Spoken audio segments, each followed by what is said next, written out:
Welcome to NTD Evening News. Our top story tonight, tensions are escalating over the fate of Greenland. President Trump about to head to the World Economic Forum in Davos. On the way, he made an appearance at the White House press briefing on the anniversary of his historic second term. Mauritius on the ground in Switzerland. As President Trump wraps up his first year in office, the Department of Homeland Security says deportations are in the millions. Jason Blair has the latest numbers. The Supreme Court considers whether a Hawaii law violates gun owners' Second Amendment right to bear arms. A final decision could depend on how much the state relied on local traditions. Arlene Richards with the details. In 1 year since the start of the second Trump administration, how has the president shaped the economy and the world outside America's borders? Kevin Hogan brings us a recap of the past year.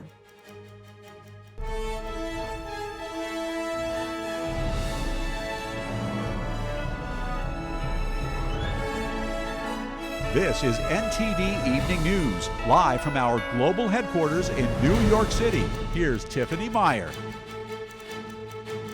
Good evening and thank you for joining us tonight. President Trump is set to head to Switzerland as tensions with European leaders remain high over his plans to acquire Greenland. Before departing Washington, he stopped in at the White House briefing room to tout the first year of his second term. We now go live to NTD's Washington correspondent Mauritius, who's in Switzerland for the World Economic Forum. Mari, good evening. What can we expect from the president's Davos trip? Tiff, good evening to you in New York. And that's right, today marks the anniversary of President Trump returning to the White House for his second term, and he's certainly not slowing down. He's on his way. He's about to depart for Davos tonight, or he's expected to unveil some economic policies for the upcoming year at the World Economic Forum alongside other world leaders. President Trump earlier this month teased a housing announcement when he called on Congress to codify banning institutional investors from buying single-family homes. And aside from domestic announcements, the president's not backing down on his bid to take Greenland, citing national security reasons, citing escalating threats from Russia and China in the Arctic. Take a look. We have to have it. They have to have this done. Let's put it this way. It's going to be a very interesting Davos. In recent years, the Chinese Communist regime has been developing its commercial and military capabilities in the Arctic. If you take a look outside of Greenland right now, there are Russian destroyers, there are Chinese destroyers and bigger. Over the weekend, President Trump said he would impose 10% tariffs on Denmark and 7 other European countries, including France and the UK, until a deal is struck to acquire the island. He's also sharply criticizing the UK over its plan to hand over ownership of the Chagos Islands to Mauritius. Guess who was behind Mauritius? The Chinese. So we needed to own that island, but the Brits are giving it up. Meanwhile, the White House touting the first year of President Trump's second term. Look, we have the hottest country in the world. So I think God is very proud of the job I've done, and that includes for religion. From securing the border and cracking down on crime to expanding the U.S.'s production of rare earths to curb reliance on China. Nationwide, over the last 11 months, achieved the largest reduction in violent crime on record, including the largest one-year drop in murders ever recorded.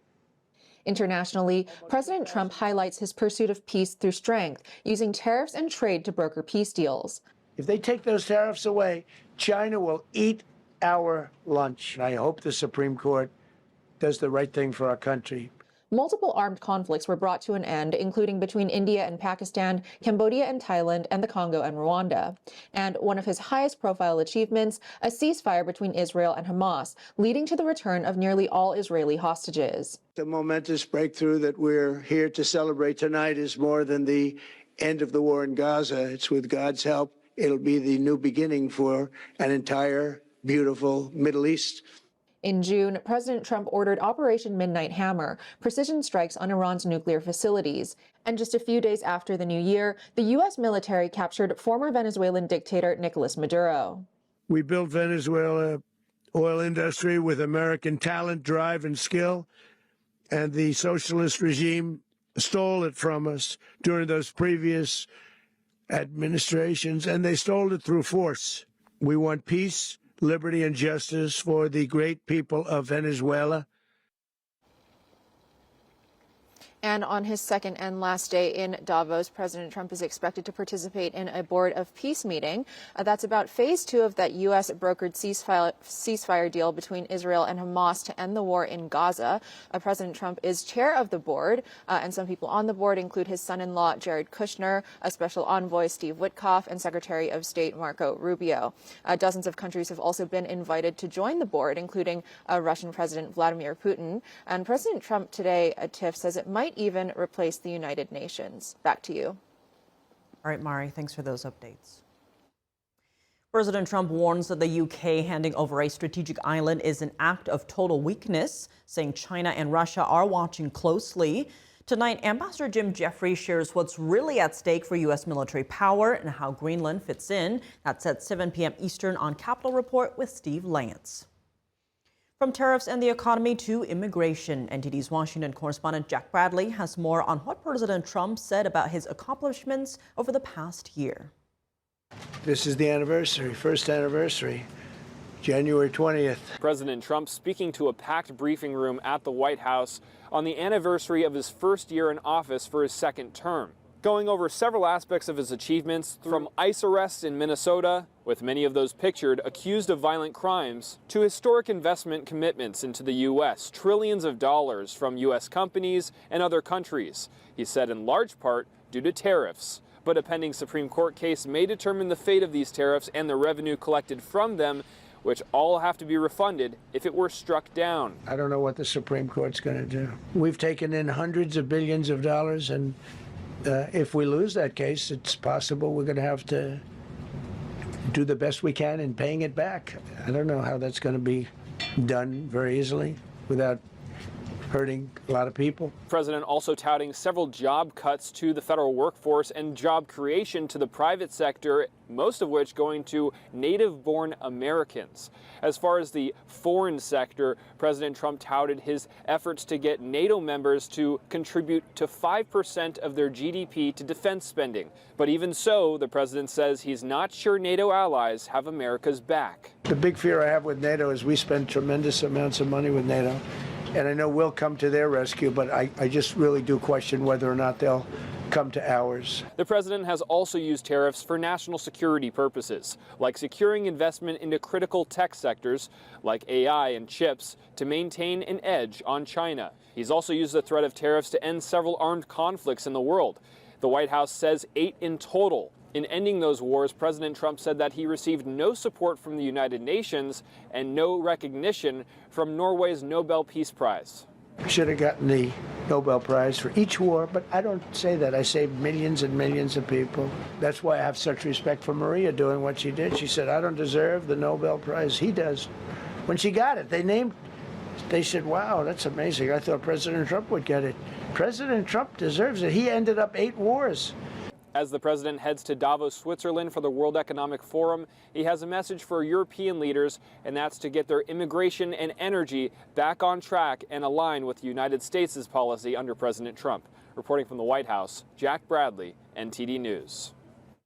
The Department of Homeland Security says almost 3 million deportations have taken place during President Trump's first year back in office. And the Department of Justice vows that it will pursue federal charges after anti-ICE activists disrupt a church service in Minnesota. NTD correspondent Jason Blair reports. The Department of Homeland Security says that nearly 3 million illegal immigrants have left the United States during the Trump administration's first year. According to the latest released statistics by the DHS, 675,000 illegal immigrants have been forcefully deported and 2.2 million illegal immigrants have self-deported. And the total number of deportations since Trump took office is about 2.9 million.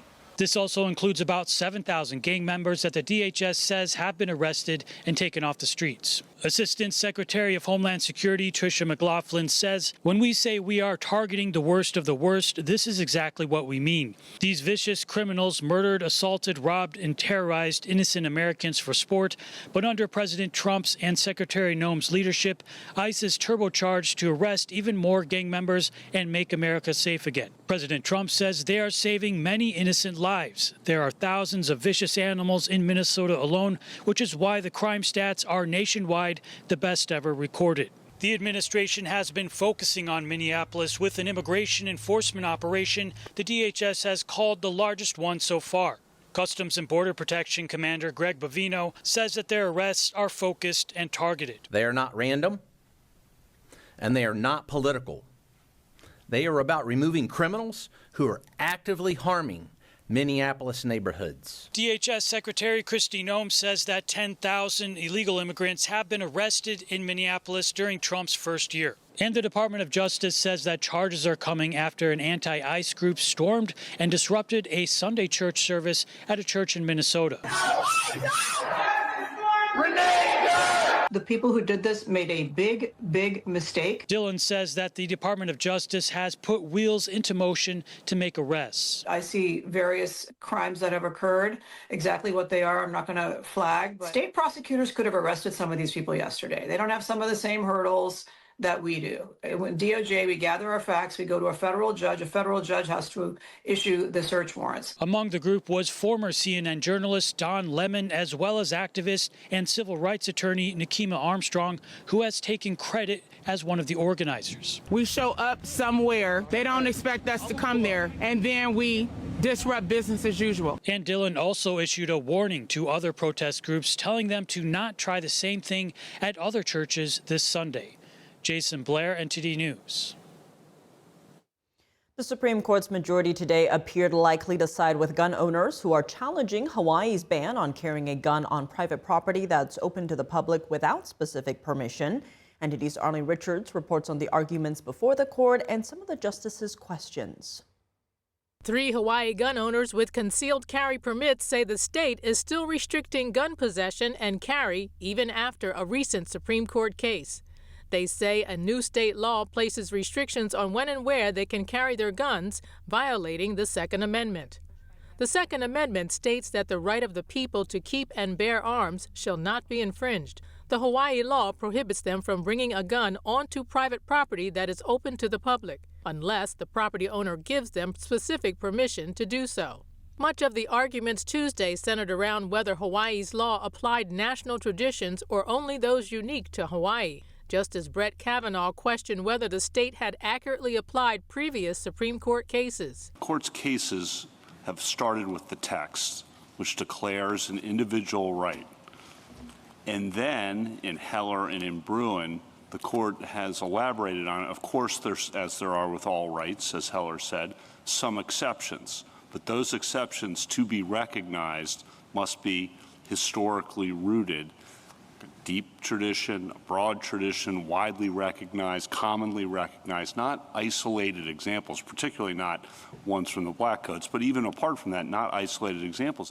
Justice Neil Gorsuch wanted to know why the state relied on the Black Codes, which were restrictive laws passed by Southern states after the Civil War to restrict the freedoms of Black Americans.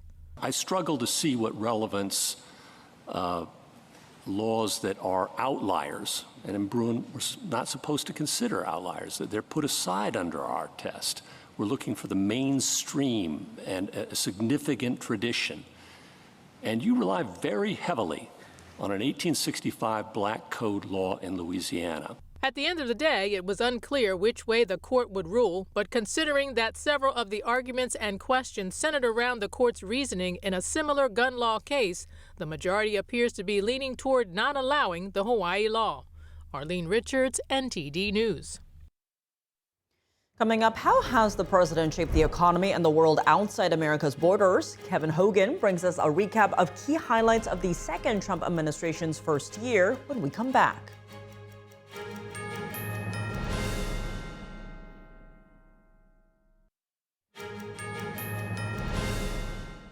Welcome back. I'm Tiffany Meyer. Today marks 1 year since the beginning of President Trump's second term. The leader of the free world took bold action to bring peace in places near and far and usher in what he calls the golden age of America. NTD's Kevin Hogan walks us through the key highlights of this administration. This year was marked by massive change. President Trump's economic moves, global tariffs, hardline immigration enforcement, and one aspect at the forefront, grappling with conflicts and geopolitical challenges across the globe.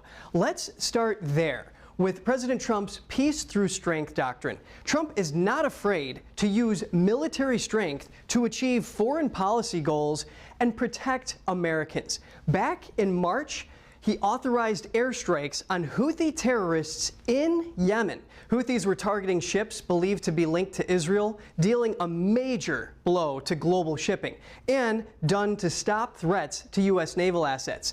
In June, in Operation Midnight Hammer, Trump brought stability to the Middle East and the world and through decisive military action using B-2 bombers flying across the Atlantic Ocean, striking Iran's nuclear sites. It prevented the Iranian regime from getting weapons-grade uranium. The Pentagon says it set their nuclear program back up to 2 years. Then, starting in early September, Trump ordered military strikes on boats deemed to be carrying illegal drugs from Venezuela to the U.S. Trump says these were, in part, Tren de Aragua gang members acting at the direction of Venezuela's socialist regime leader Nicolas Maduro. They were on routes known to be used for trafficking drugs. All this building up to Maduro's capture and indictment on narco-terrorism charges. The Trump administration says Maduro is at the forefront of corruption, responsible for transporting thousands of tons of cocaine into the U.S. The socialist regime leader is now facing justice on American soil for allegedly harming Americans through addiction, crime, and thousands of deaths. So that's how President Trump used different branches of the military and law enforcement to bring about the so-called peace through strength agenda. But what does this non-military approach include? Here's how Trump used diplomacy over the past year. The president says he's resolved 8 conflicts around the world using different forms of statecraft. These span 3 continents. In Africa, between Rwanda and the Democratic Republic of the Congo, Egypt and Ethiopia, and now in Europe, between Serbia and Kosovo, and in Asia, between Thailand and Cambodia, as well as Armenia and Azerbaijan, Israel and Iran, Israel and Hamas. At the end of September, President Trump unveiled a 20-point peace plan for Gaza. In October, Trump gathered world leaders at a peace summit in Egypt to make this deal official. This paved the way for the release of Israeli hostages and aid for the people of Gaza. And now the second phase of the peace plan is underway. That's diplomacy. But Trump had other ways to secure peace, too. For example, when resolving the India-Pakistan conflict in May, the president says he used trade as leverage to bring about a resolution. And it's trade, tariffs, and Trump's deal-making that are a centerpiece of this administration's global agenda. Here's Trump. To me, the most beautiful word in the dictionary is tariff. The higher the tariff, the more likely it is that the company will come into the United States and build a factory in the United States so it doesn't have to pay the tariff. That will take many, many years. So just like we saw in that clip, many were skeptical of Trump's tariffs agenda. Let's see the results so far. Those tariffs raked in $265 billion last year. That's over $250 billion, more than 3 times as much revenue in 2024. Another direct impact, President Trump has secured 16 trade deals with other nations, lowering tariffs, securing investment, and helping American businesses to more easily sell their products in those markets. Taiwan was the most recent deal inked, bringing semiconductor investment. And 16, that does not include the temporary deal with China and the 2 deals, one with the Philippines and one with Pakistan, in which only one side has confirmed. So 19 total in the works. Now, back in April, President Trump declared America's massive trade deficit a national emergency. He credits his tariff policy with slashing that number. The latest monthly data, $74 billion in October 2024 to $29 billion in October 2025. That's down 60%. And the investments that Trump says are a result of the tariffs total over $9 trillion, according to White House numbers.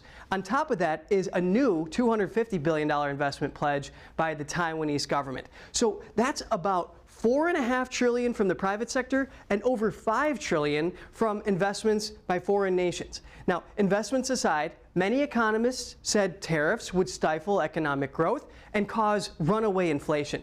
Did they? No. And here's why I say that. In 2025's fourth quarter real GDP growth, that's adjusted for inflation, that's forecasted at 5.4%. If Trump keeps that pace up, you'd have to go back about 50 years to find another administration that did that.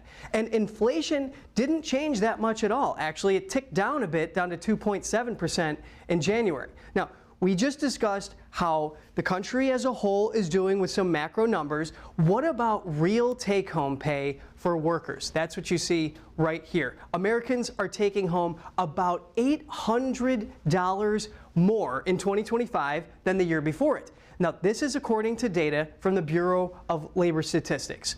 That's extra money in your pocket. And of course, one of the biggest news stories in 2025, on his very first day of the year, President Trump established the Department of Government Efficiency, led by Elon Musk. The goal was to root out waste, fraud, and abuse.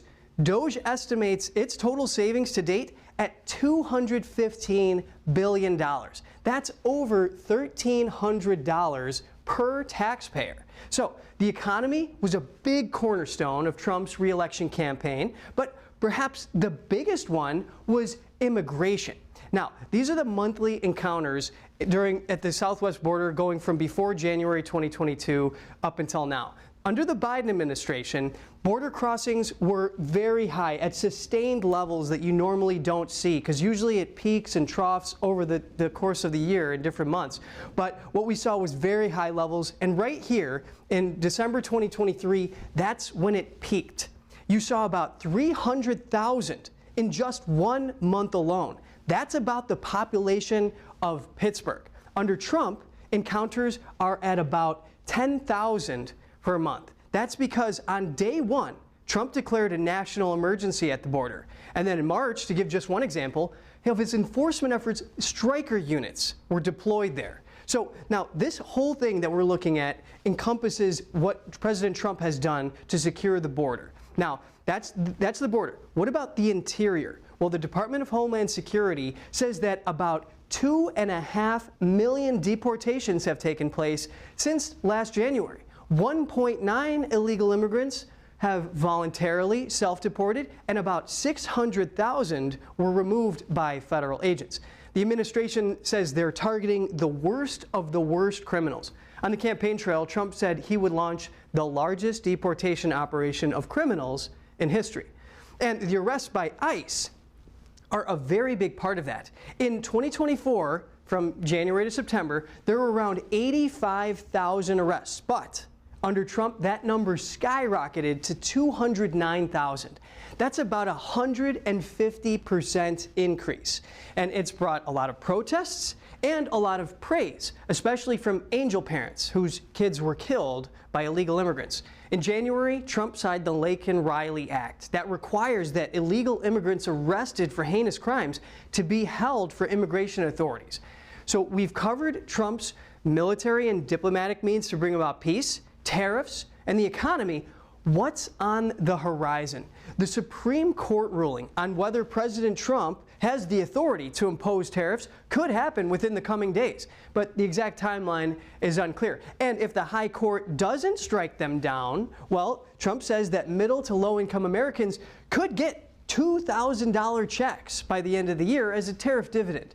He also says this could be a year of big tax refunds. That's due to the standard deduction being increased and an increase in the state and local taxes cap.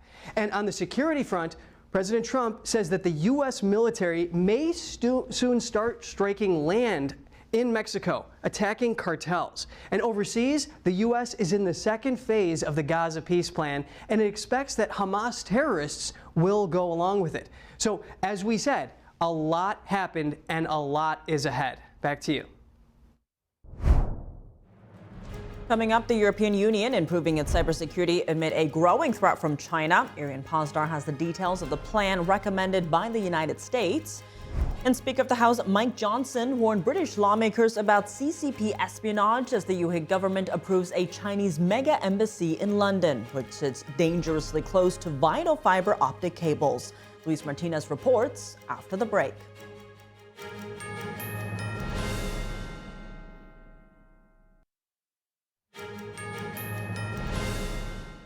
Welcome back. I'm Tiffany Meyer. After pressure from the U.S., the European Union is working to improve its cybersecurity amid a growing threat from China. The bloc is considering a proposal to phase out gear supplied by companies like Huawei. NTD's international correspondent Aaron Posdar has the story. The European Union is working to protect its critical infrastructure, such as high-speed telecom networks. Under new draft legislation, telecom equipment from so-called high-risk suppliers would be phased out within 3 years. This comes amid rising concerns that European countries are vulnerable to the dominance of Chinese tech manufacturing. The proposals don't mention any countries or companies by name, but the term high risk has been previously used to refer to countries like China, home to tech giant Huawei. Commenting on the new draft, the EU tech chief says, with the new cybersecurity package, we will have the means in place to better protect our critical supply chains, but also to combat cyber attacks decisively. The proposed restrictions would also cover equipment in other sectors, like security scanners used at border checkpoints, water supply systems, and health and medical devices. The US already banned new Chinese equipment in 2022 and has urged European allies to follow suit. Last year, the Trump administration issued an executive order aimed at strengthening the nation's cybersecurity. The White House released a statement at the time, saying the People's Republic of China presents the most active and persistent cyber threat to United States government, private sector, and critical infrastructure networks. And just 2 months ago, the administration released its 2025 National Security Strategy. It highlights China's cyber activities in the context of economic competition, intellectual property theft, and supply chain threats. The document warns of grand-scale intellectual property theft and industrial espionage. Arian Pastar, NTD News. Speaker of the House Mike Johnson warned British lawmakers about the sophisticated forms of subversion that the Chinese Communist Party is deploying against the West and its value system. Our Washington correspondent Luis Martinez has more on the story. Those hostile to the West and to our shared values are engaging in increasingly sophisticated forms of subversion and espionage. We see China, Russia, and Iran grow more aggressive and emboldened as they intensify their efforts to exert economic, political, and military influence around the world. Mike Johnson became the first Speaker of the House to deliver a speech at the British Parliament. Speaker of the House Mike Johnson warned that the enemies of the United States and the United Kingdom are emboldened and actively working to subvert democratic systems. And remind our adversaries and the terrorists and tyrants everywhere that our nations that are dedicated to freedom and justice and order and human dignity are stronger and more resolved now than ever before. Johnson's speech comes the same day that the British Parliament greenlit the construction of a controversial mega-Chinese embassy in the heart of London's financial district. The Chinese Communist Party purchased the Royal Mint Court building in 2018 for over $300 million. The site is a block away from the famous Tower of London and Tower Bridge and a few feet away from crucial fiber-optic cables carrying sensitive British financial data. The 215,000 square foot mega embassy will become the CCP's largest diplomatic outpost in Europe. Clearly, President Trump is taking seriously the modern and dynamic threats that China and Russia pose to our global security, especially in focus the last few days as it relates to the Arctic. Speaker Johnson also encouraged British lawmakers to work with the United States to defend common interests and maintain a historic relation that has produced great stability in transatlantic relations. As the Prime Minister said yesterday, let us look to agreement, continue our dialogue, and find a resolution, just as we always have in the past. Upon his return to the United States, Speaker of the House Mike Johnson is expected to put a $3 minibus funding package to a vote on the House floor to avert a government shutdown at the end of the month. Reporting from Washington, D.C., Luis Eduardo Martinez, NTD News.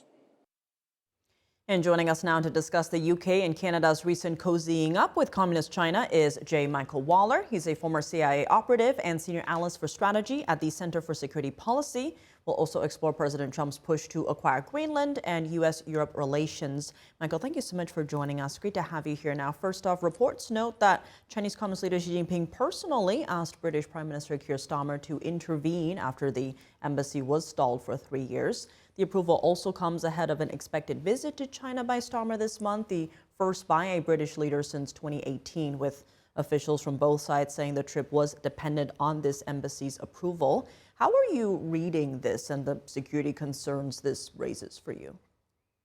Well, huge security concerns. This embassy is going to be 5 acres of floor space right in the middle of London, right on the site of the old Mint, and right on top of the financial district and the fiber optic cables that govern, the central capital of our most important ally. And digging into this, we have MI5, Britain's spy agency, has warned of broader threats from China, but hasn't raised formal objections over this embassy. Now, the government said intelligence agencies have devised a range of protective security measures. Could the embassy impact U.S., UK intel sharing? Sure, absolutely. It would compromise really everything if you have the Chinese having such a huge complex in the core of the capital of our ally, which we rely on so much. I mean, there's a reason why Communist China is demanding that embassy in exchange for Starmer's desperate desire to visit Xi Jinping. Now, Hong Kong pro-democracy protesters who have fled to Britain for their safety have been raising concerns over this embassy. And we've seen more broadly the Chinese Communist Party has been carrying out transnational repression and monitoring of dissidents abroad, like adherents of the spiritual practice Falun Gong, Tibetans, and others over the years. How could the creation of this mega embassy impact Chinese dissidents living in London? Right now, the Chinese diplomatic facilities in London are in nearly a dozen buildings scattered around London, and now it's all centralized once they have this new embassy in place. This means that the CCP will have extraterritorial capabilities in one central location, meaning free of British surveillance, to go out and not only spy on the British and on us and our allies, but also to repress Chinese emigres, Chinese exiles, Chinese refugees, and anybody subscribing to beliefs that the CCP is against. The regime is going to be spying on them now through this embassy in London.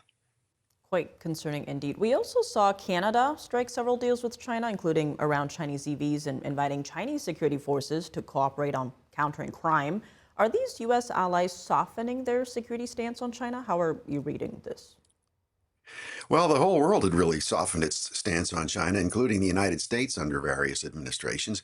It's nice to see from your earlier report now that these European countries are taking heed of Trump's warnings from his first administration, probably kicking and screaming while they did it. But it's really important. You have Canada. We have an unfortified border with Canada. What's going to happen now with Canada opening up so much to Communist China? What kind of deals is the Prime Minister of Canada, who's really no friend of the United States? What kind of deals is he making? When he was head of $1 trillion company, just a year ago, he was cutting deals with China. He was getting financing from the Communist Party. What's he doing now? Rather than try to mend fences with the United States, he's trying to divide Canada from the United States by joining forces with the CCP. A lot to watch for there. Zooming out, though, President Trump has been raising concerns over Russia and China when it comes to Greenland. Do you see the moves by the UK and Canada with China impacting the conversation around the future of Greenland? Yes, because it's colossally bad timing. One of the main reasons the United States is so concerned about Greenland is not just what the Russians would be able to do there and how we need Greenland to defend against a Russian missile attack, but because the CCP is developing its own Arctic ocean capability, its own ice-breaking fleet. It's not an Arctic power, but it's going to be using the Arctic as a shortcut for not only its trade, but for its growing naval power projection.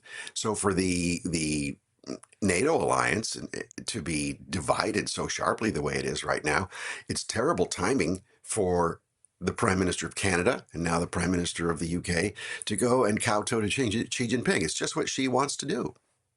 I mean, to your point, China also declared itself a near-Arctic state back in 2018, so there's that element as well. Now, you've said that Denmark has been in violation of Article 3 of the NATO treaty. What does that mean exactly? How could this impact Trump's plans for the island?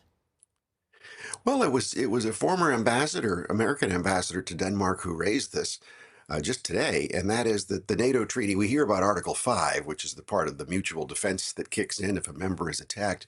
But Article 3 requires every member of the alliance to do everything possible to defend its own territory on its own and in partnership with the rest of the allies in mutual defense.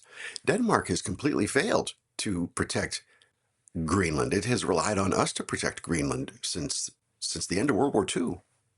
So what could we see with that? For instance, you had President Trump saying Denmark sent a second dog sled to protect the island. It's true. In their defense budget of a year or so ago, they voted to have a second dog sled team to patrol. I mean, Denmark doesn't have a permanent ship home port presence there for its navy. It doesn't have even a permanent helicopters in Greenland. It has dog sled teams and about 150 military, both civilian and uniformed, and that's it for that whole huge island. So Denmark has really, it's violated its terms of its NATO agreement.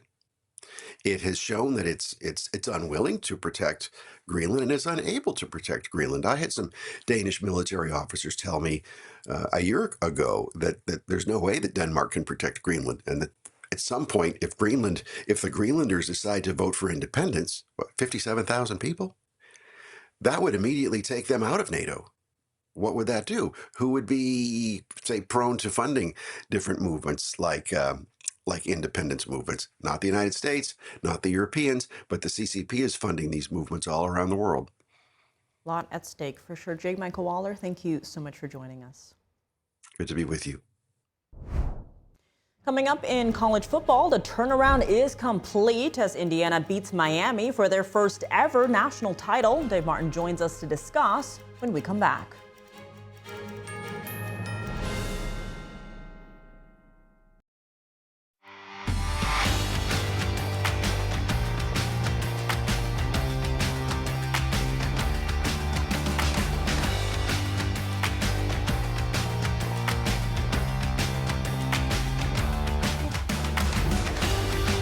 And now for your sports news, we're joined by NTD's Dave Martin. Dave, we've got NBA news, but let's start in college football as Indiana beat Miami last night, as you predicted, to win their first ever national title. Now, this is a program that had the most losses in NCAA history when Curt Cignetti took over 2 years ago. Have you ever seen a faster turnaround? I mean, no. I think this is still the most amazing turnaround in college football history. In fact, I can't even think of a similar turnaround in sports history in general, at least in how fast they did it. Now, when Cignetti took over Indiana 2 years ago, they had never won more than 9 games in a season in their 120 plus years of college football. He got 11 in his first season. He got 16 this year, which ties the NCAA record. Now, I will grant that this is the new era of the transfer portal. You could certainly remake over your roster very quickly, which is what he did. Now, when he took over 2 years ago, they only had 40-something players on the roster. That's like half the normal roster size. They went to the portal and filled out the rest. But of course, this was still Indiana. You know, they were the bottom feeder of the Big Ten. They didn't get what was considered, the cream of the crop recruits in the transfer portal. But Cignetti had his own scouting system. Some called it production over potential, which I love. That was one person's way of describing it. Clearly, it worked, and this team only had 8 players who were rated as 4 or 5-star recruits coming out of high school, which is the highest you can get. But meanwhile, Miami last night, the team they beat last night, had 45, so quite a difference there. They certainly played well together, winning 27-21. As I predicted, thank you for remembering. One of the few times I get it right here, too. So there's a lot of focus on Mendoza. There was a lot of focus on Mendoza. He had that play of the game probably when he had that 12-yard run on 4th and 4, got hit like 4 times and still made it to the end zone. It reminded me of John Elway back in the Super Bowl in 1998 when he did the helicopter hit where he flipped all around and still landed in the end zone. Mendoza, a heck of a game last night too. I'll give credit to the players, but the coach, that's an amazing turnaround. Does look like it. Elsewhere in college football, though, Duke is suing their star quarterback, Darian Mensah, to prevent him from transferring. What's going on here? Yeah, what is going on here is a fight over a star quarterback for sure. It looks like Mensah announced back on December 19 that he was returning to Duke for this upcoming season. He reportedly has an NIL contract with Duke for $4 million, according to ESPN. But just last Friday, he told Duke coach Manny Diaz that he intended to enter the transfer portal. That was the final day players could enter it. He posted then on social media a farewell to Duke, saying that it was in his best interest to enter the transfer portal. Duke then sued him to keep him from entering the portal. That request was denied by a judge. Mensah's attorney says Duke will actually allow him to enter the portal tomorrow. But Duke is still requesting that Mensah not be allowed to enroll at another school and then licensing his name, image, and likeness to the other school. That, though, has not been ruled on. But under the terms of his NIL contract, any dispute must be settled through an arbitration, so this one is not over. It's a lot of legalese in here, but essentially Miami doesn't want to lose a great quarterback. Or, I'm sorry, Duke does not want to lose a great quarterback. Miami's losing their great quarterback because he's graduating, so Duke is hoping to keep this guy. Well, speaking of Miami, shifting gears to the NBA, Golden State Warriors All-Star Jimmy Butler reportedly tore his ACL in last night's win over Miami and may be out for the season. How does this affect what they might do at the trade deadline? Yeah, it's a good question because, Golden State Warriors core, Jimmy Butler, Steph Curry, Draymond Green, they're all at least 35 years or older. And the team was definitely recently heating up to it. They won 12 of their last 16 games overall. Now, last year, after they acquired Butler, they got really hot. They went 24-8 after him. They made it to the second round in the NBA playoffs. They probably would have gone farther had Steph Curry not got injured there in the second round against Minnesota. In any case, for this season, you would think they would have been somewhat aggressive here at the trade deadline if these three were healthy. I mean, this may be one of the last go-rounds for these three stars. And of course, Green and Curry have each won 4 NBA titles. So I think it would have made sense to mortgage maybe a little of the future to see if they can get another one. Now, I don't see them really winning without Butler on the team based on the past results. So I think they have definitely the general manager there is going to have a real challenge on his hands what to do at the deadline if Butler isn't available, because the team doesn't really look like much of a contender without it, in my eyes. All right, my view. Another story to keep on the radar. Elsewhere in the league, though, the starters for this year's All-Star game have been finalized, and there's a notable exception here. Yes, no LeBron James. For the first time since 2004, LeBron James was not selected as an All-Star game starter. Now, he can still make it as a reserve, that is decided by the coaches, but they won't actually announce until February 1st. But it's pretty remarkable that he's been an All-Star starter for 21 straight seasons. Now this year, though, he started off really on a bad note. He missed the first 14 games of the season with a sciatica problem, and he just turned 41 years old recently. So you would expect a drop off in his play. Despite that, he's averaging 22 points, 6 rebounds, 7 assists a game for the season. And those numbers are actually much higher here in January in 9 games there.